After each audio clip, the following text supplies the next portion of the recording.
ಮಕ್ಕಳೇ, ಇಂದಿನ ಪಾಠದ ಹೆಸರು ಹಕ್ಕಿಗೂಡುಗಳ ನಿಗೂಢ ಜಗತ್ತು. ಈ ಪಾಠದ ಲೇಖಕರ ಹೆಸರು ಕೆ. ಪುಟ್ಟಸ್ವಾಮಿ ಕೃಪಾಕರ್ ಮತ್ತು ಸೇನಾನಿ.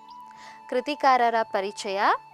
ಬಿ.ಎಸ್. ಕೃಪಾಕರ್ ಮತ್ತು ಕೆ. ಸೇನಾನಿ ಈ ಇಬ್ಬರು ಪರಿಸರ ಮತ್ತು ವನ್ಯಜೀವಿಗಳ ಬಗ್ಗೆ ಸಾಕ್ಷ್ಯಚಿತ್ರ, ಛಾಯಾಗ್ರಹಣ ಹಾಗೂ ಸಾಹಿತ್ಯ ಮೂಲಕ ಹೆಚ್ಚು ಚಿರಪರಿಚಿತರು. ಇವರು ಕಾಡು ನಾಯಿಗಳ ಬಗ್ಗೆ ದಿ ಪ್ಯಾಕ್ ಸಾಕ್ಷ್ಯಚಿತ್ರವನ್ನು ರಚಿಸಿದ್ದಾರೆ. ಇದಕ್ಕೆ ಪ್ರತಿಷ್ಠಿತ ಗ್ರೀನ್ ಆಸ್ಕರ್ ಪ್ರಶಸ್ತಿ ದೊರಕಿದೆ.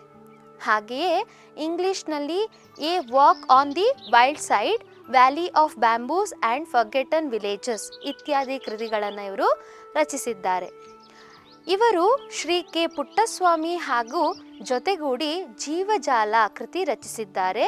ಪ್ರಸ್ತುತ ಲೇಖನವನ್ನು ಜೀವಜಾಲ ಕೃತಿಯಿಂದ ಆರಿಸಲಾಗಿದೆ. ಇದಿಷ್ಟು ಕೃತಿ ಪರಿಚಯ.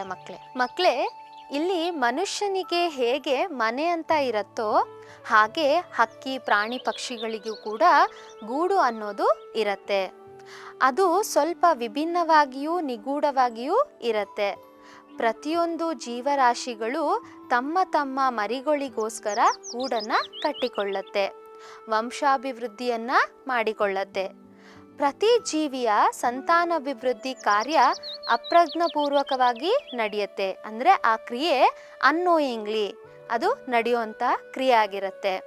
ಲಕ್ಷಾಂತರ ವರ್ಷಗಳ ಹಿಂದಿನಿಂದ ಕೂಡ ಈ ಪ್ರಯೋಗ ನಡೆದು ಬಂದಿದೆ.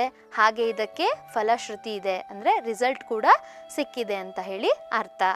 ಕೋಟ್ಯಾಂತರ ವರ್ಷಗಳ ವಿಕಾಸ ಕ್ರಿಯೆಯಲ್ಲಿ ಬೆನ್ನುಮೂಳೆಯ ಪ್ರಾಣಿಗಳು ಎರಡು ವಿರುದ್ಧ ದಿಕ್ಕಿನಲ್ಲಿ ಸಂತಾನೋತ್ಪತ್ತಿ ಮಾಡುತ್ತಾ ಸಾಗಿವೆ. ಅದ್ಯಾವುದು ಅಂತ ಹೇಳಿದ್ರೆ, ಮೀನು, ಕಪ್ಪೆ ಮತ್ತು ಸರೀಸೃಪಗಳಂತಹ ಪ್ರಾಣಿಗಳಲ್ಲಿ ಬಹುತೇಕ ಸಂಕುಲಗಳು ಅಸಂಖ್ಯಾತ ಮೊಟ್ಟೆಗಳನ್ನು ಇಟ್ಟು ಅವಕಾಶ ಮತ್ತು ಅದೃಷ್ಟಕ್ಕೆ ತಮ್ಮ ಸಂತತಿಯ ಉಳಿವನ್ನು ಒಡ್ಡುತ್ತದೆ. ಹಕ್ಕಿ ಮತ್ತು ಸಸ್ತನಿಗಳು ಕಡಿಮೆ ಸಂತತಿಗೆ ಜನ್ಮ ನೀಡಿ ಅವುಗಳಿಗೆ ಲಾಲನೆ ಪೋಷಣೆ ಮಾಡಿ ಬದುಕಿನ ಪಾಠ ಹೇಳಿ ಭಾವನಾತ್ಮಕ ನಂಟಿಗೆ ಅಂಟಿಕೊಂಡಿವೆ. ಭಾವನಾತ್ಮಕ ಅಂತ ಹೇಳಿದ್ರೆ ಸೆಂಟಿಮೆಂಟು, ಫೀಲಿಂಗ್ಸು ಅಂತ ತಗೊಳ್ಬೋದು. ಆ ರೀತಿ ಒಂದು ಸೆಂಟಿಮೆಂಟು, ಭಾವನಾತ್ಮಕತೆಯನ್ನು ಹೇಳಿಕೊಡ್ಬೇಕು ಅಂತ ಹೇಳಿದ್ರೆ ಒಂದು ಆಶ್ರಯ ಬೇಕು. ಹಾಗಾಗಿ ಅದು ಪೊಟರೆ, ಗೂಡು, ಬಿಲದಂತಹ ಆಶ್ರಯವನ್ನು ಸೃಷ್ಟಿ ಮಾಡಿಕೊಳ್ಳತ್ತೆ. ಹಾಗೆ ಈ ನಮ್ಮ ಬುದ್ಧಿವಂತ ಮನುಷ್ಯ ಏನು ಮಾಡಿದ್ದಾನೆ, ಮನೆಯನ್ನು ಕಟ್ಟಿದ್ದಾನೆ. ಹಕ್ಕಿಯ ಗೂಡಿನಲ್ಲಿ ನೋವು, ನಲಿವು, ಆಕ್ರಂದನ, ಸಂತಸದ ದನಿ ಎಲ್ಲವೂ ಇದೆ. ಕಾವು ಕೊಡುವುದು, ಕಾವು ಅಂತ ಹೇಳಿದ್ರೆ ಹೀಟ್, ಕಾವು ಕೊಡುವುದು, ಗುಟುಕನ್ನು ತಿನ್ನಿಸುವುದು. ಗುಟುಕು ಅಂತ ಹೇಳಿದ್ರೆ ಧಾನ್ಯಗಳು, ತಿನಿಸುಗಳು, ಅದನ್ನು ತಿನ್ನಿಸುತ್ತೆ. ಅದಕ್ಕೆ ಕಣ್ಣು ತೆರೆಸುತ್ತದೆ, ಮರಿಗಳಿಗೆ ಅದು ಕಣ್ಣನ್ನು ತೆರೆಸುತ್ತದೆ. ಎಷ್ಟು ಆಶ್ಚರ್ಯವಾಗಿದೆ ಅಲ್ವಾ? ಕೆಲವೊಮ್ಮೆ ಶತ್ರುಗಳ ಬೇಟೆಗೆ ಅಥವಾ ನೈಸರ್ಗಿಕ ವಿಕೋಪಕ್ಕೆ ಎಲ್ಲ ಗೂಡುಗಳು ನಾಶವಾಗುತ್ತಿದೆ ಅಂತ ಭಯ ಕೂಡ ಅದಕ್ಕೆ ಇರುತ್ತೆ.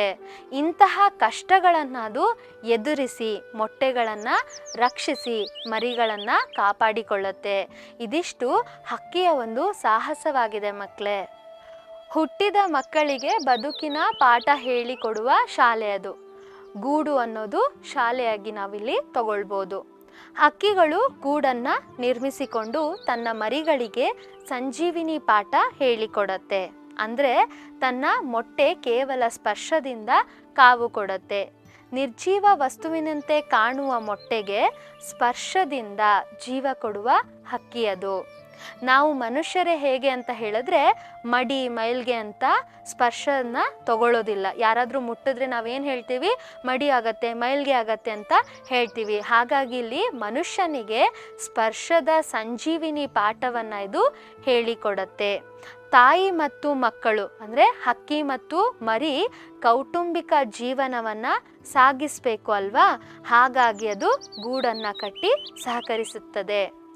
ತಂತ್ರಜ್ಞಾನದಿಂದ ಶ್ರಮಪಟ್ಟು ಹಕ್ಕಿಗಳು ಗೂಡು ಕಟ್ಟತ್ತೆ. ತಂತ್ರಜ್ಞಾನ ಅಂತ ಹೇಳಿದ್ರೆ ಮಕ್ಕಳೇ ಇಲ್ಲಿ ಟ್ರಿಕ್ ಆಫ್ ನಾಲೆಡ್ಜ್ ಅಂತ ತಗೊಳ್ಬೋದು.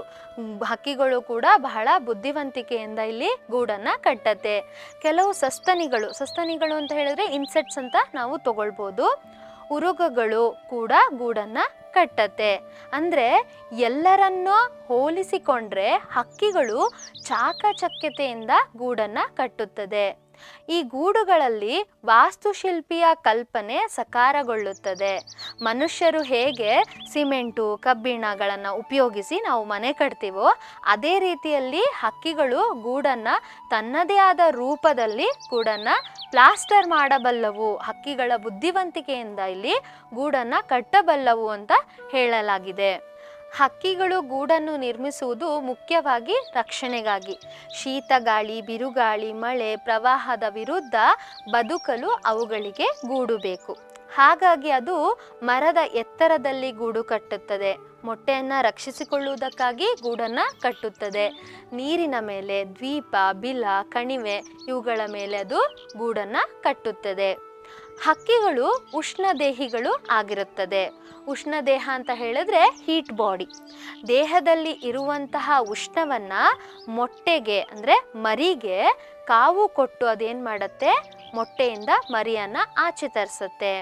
ಹೇಗೆ ತಾಯಿಯ ಗರ್ಭದಲ್ಲಿ ಮಗು ಇರತ್ತಲ್ವಾ, ಅದೇ ರೀತಿಯಲ್ಲಿ ಇಲ್ಲಿ ಮೊಟ್ಟೆ ಒಳಗೆ ಮರಿ ಇರತ್ತೆ ಅಂತ ನಾವು ತಗೊಳ್ಬೋದು. ಕಾವನ್ನು ಕೊಟ್ಟು ಅದೇನು ಮಾಡುತ್ತೆ, ಮರಿಯನ್ನು ಹೊರತರಿಸತ್ತೆ. ಹಕ್ಕಿಗಳಿಗೆ ಗೂಡು ಮಕ್ಕಳಿಗೆ ತಾಯಿ ಎಂಬ ಗಾದೆ ಈಗಲೂ ರೂಢಿಯಲ್ಲಿದೆ ಮಕ್ಕಳೇ. ಈಗ ಹಕ್ಕಿಗಳು ಯಾವ ಯಾವ ಜಾಗದಲ್ಲಿ ಗೂಡು ಕಟ್ಟಕ್ಕೆ ಶುರು ಮಾಡಿದೆ ಅಂತ ಹೇಳಿದ್ರೆ, ಅಂದರೆ ಯಾವ ರೀತಿ ಸ್ಥಳ ಆಯ್ಕೆಯನ್ನು ಮಾಡ್ಕೊಳ್ಳುತ್ತೆ ಅಂದರೆ, ಹಕ್ಕಿಗಳು ಗೂಡು ಕಟ್ಟಬೇಕಾದ್ರೆ ಅದು ಎಲ್ಲಿ ಗೂಡು ಕಟ್ಟಬೇಕು ಅಂತ ಬಹಳ ಯೋಚನೆ ಮಾಡತ್ತೆ. ಆಕಾಶದಲ್ಲಿ ಹಾರಿ, ಬೆಟ್ಟವನ್ನು ಏರಿ, ಸಮುದ್ರ ದ್ವೀಪವನ್ನು ದಾಟುವ ಹಕ್ಕಿಗಳು ತಮಗಿರುವ ಅಪೂರ್ವ ಹಾರಾಟ ಶಕ್ತಿಯಿಂದ ಅದು ಎಲ್ಲೆಡೆ ಹಾರಿ ಗೂಡನ್ನು ನಿರ್ಮಿಸಿಕೊಳ್ಳುತ್ತೆ.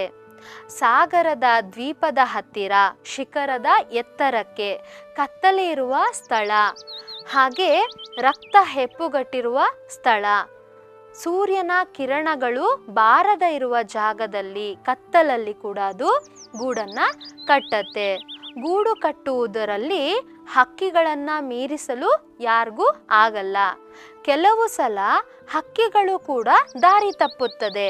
ವಾತಾವರಣದಲ್ಲಿ ಆಗುವಂತಹ ಏರುಪೇರುಗಳು, ಅಂದರೆ ಕೆಲವೊಂದು ಸಲ ಮೊಟ್ಟೆಗಳನ್ನು ಯಾರಾದರೂ ಬೇಟೆ ಆಡಿಬಿಟ್ಟಿರ್ತಾರೆ, ಹಾಗೆ ಅವರ ಗೂಡುಗಳನ್ನು ಯಾರಾದರೂ ಕೆಡಿಸಿಬಿಟ್ಟಿರ್ತಾರೆ. ಅಂಥ ಸಮಯದಲ್ಲಿ ಹಕ್ಕಿಗಳಿಗೆ ಗೂಡು ತಪ್ಪತ್ತೆ ಅಲ್ವಾ, ಅದು ಎಲ್ಲಿ ಹೋಗಬೇಕು ಅಂತ ಅದಕ್ಕೆ ಗೊತ್ತಾಗಲ್ಲ, ದಿಕ್ಕು ತಪ್ಪಿ ಹೋಗುತ್ತೆ. ಹೀಗೆಲ್ಲ ಬದಲಾವಣೆ ಆದರೂ ಕೂಡ ಎಲ್ಲವನ್ನ ಅದು ಎದುರಿಸಿ ಸಮರ್ಥವಾಗಿ ಹೊಂದಿಕೊಳ್ಳುತ್ತೆ.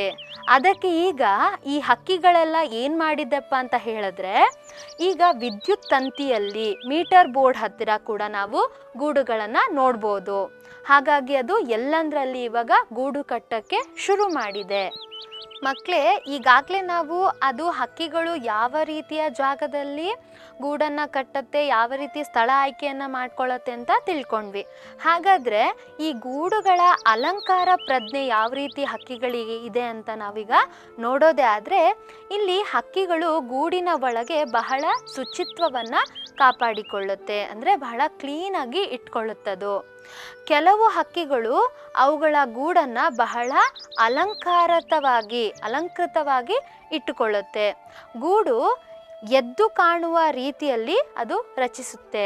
ಅಂದರೆ ಬಣ್ಣವಾದ ಹೂದಳವನ್ನು ಅಂಟಿಸುತ್ತೆ. ಹೊಳೆಯುವ ಕಲ್ಲುಗಳನ್ನು ಗೂಡಿನ ಹೊರಭಾಗಕ್ಕೆ ಅಂಟಿಸಿಕೊಳ್ಳುತ್ತೆ.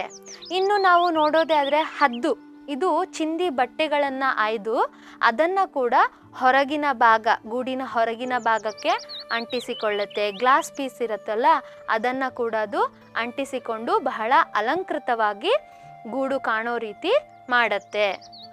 ಅಮೇರಿಕದಲ್ಲಿ ಗ್ರಾನೆಟ್ ಎಂಬ ಕಡಲ್ಹಕ್ಕಿ ಗಾಲ್ಫ್ ಚೆಂಡು, ನೀಲಿ ಕೇಶೆಯ ಚೂರು, ಈರುಳ್ಳಿ ಸಿಪ್ಪೆ ಮತ್ತು ಸಣ್ಣ ಬೊಂಬೆಗಳಿಂದ ಅಲಂಕರಿಸಿದ್ದು 1942ರಲ್ಲೇ ವರದಿಯಾಗಿತ್ತು. ನಮ್ಮ ಕಾಡುಗಳಲ್ಲಿ ನೀಲಿ ಸಾಮ್ರಾಟ್ ಮತ್ತು ಫ್ಯಾರಡೈಸ್ ಫ್ಲೈ ಕ್ಯಾಟರ್ ಕೇವಲ 2 ಒಣ ಕಡ್ಡಿಯನ್ನು ಅಪ್ಪಿ ಹಿಡಿದಂತೆ ಬಟ್ಟಲಾಕಾರದಲ್ಲಿ ಗೂಡು ನಿರ್ಮಿಸಿ ಹೊರಮೈಗೆ ಜೇಡರ ಮೊಟ್ಟೆಗಳ ಕೋಶಗಳನ್ನು ನಿರ್ದಿಷ್ಟ ಅಂತರದಲ್ಲಿ ಜೋಡಿಸಿ ಅಲಂಕರಿಸಿ ಶತ್ರುಗಳ ಕಣ್ಣಿಗೆ ಬೀಳದಂತೆ ಅವು ಕಟ್ಟುತ್ತವೆ. ಇವುಗಳಿಗೆ ಜಾಣ್ಮೆ, ಭದ್ರತೆ, ತಾಂತ್ರಿಕ ಪರಿಣಿತಿ ಮತ್ತು ಕಲಾತ್ಮಕ ಪ್ರಜ್ಞೆಯನ್ನು ಏಕಕಾಲಕ್ಕೆ ಅಭಿವ್ಯಕ್ತಿಸುತ್ತದೆ. ಮಕ್ಕಳೇ, ಇದಿಷ್ಟು ಈ ಹಕ್ಕಿಗೂಡುಗಳ ನಿಗೂಢ ಜಗತ್ತು ಪಾಠದ ಸಾರಾಂಶವಾಗಿದೆ. ನೋಡಿದ್ರಲ್ಲ, ಹಕ್ಕಿಗಳು ಯಾವ ರೀತಿ ಗೂಡನ್ನು ಕಟ್ಟತ್ತೆ, ತನ್ನ ಮೊಟ್ಟೆಯನ್ನು ರಕ್ಷಿಸಿ ಮರಿಗಳನ್ನು ಹೊರತರತ್ತೆ ಅಂತ. ಹಾಗಾದರೆ ಈ ಪಾಠ ನಿಮಗೆ ಅರ್ಥ ಆಗಿದೆ ಅಂತ ಅಂದ್ಕೊಳ್ತೀನಿ. ಮತ್ತೆ ಮುಂದಿನ ಪಾಠದಲ್ಲಿ ಸಿಗ್ತೀನಿ.